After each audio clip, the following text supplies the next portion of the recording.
Disclaimer, I'm not a scientist.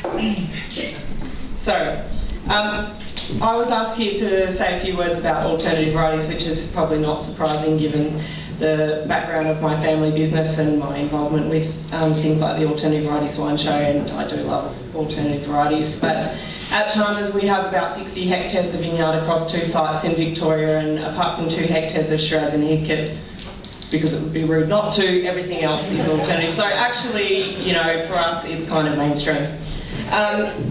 So alternative is a term that started to be used in reference to wine grapes in the 90s, as far as I can kind of gauge, and it was really in antithesis to this kind of really broad mass planting that we all know was happening at the time, right across the country, of really just a handful of grapes. So it was about talking about stuff other than what was kind of going on in the day-to-day world at that time.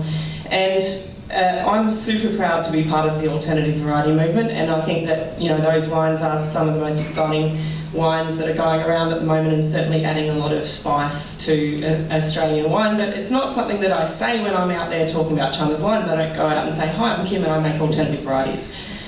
The A word that I use is Australian, not alternative.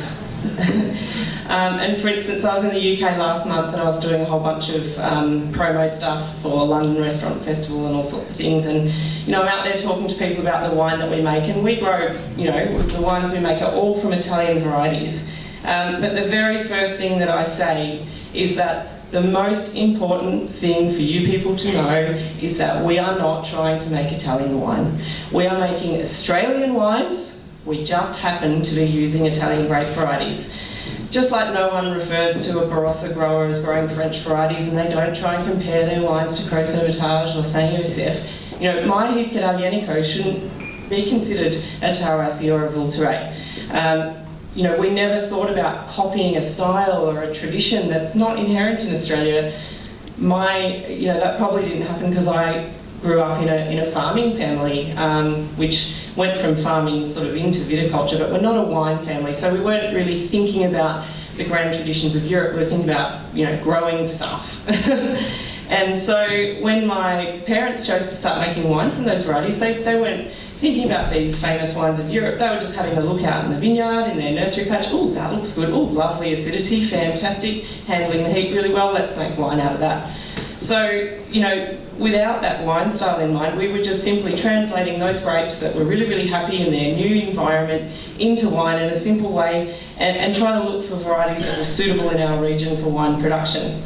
And if you apply that right across the country, you can go way back to the 1860s and you know, look to A.C. Kelly, which we all regularly do, who said, you know, pretty much we can grow any variety in Europe because we've got all these different regions in Australia. So, you know, we're embracing that now, and I think that's so exciting because we've got this amazing history in Australia, but there's so many more opportunities, and that's what I see as really exciting. And the fact that we can make some of these other varieties our own as well, just like we have with Shiraz. You know, we've got so many doors of opportunity open to us at the moment.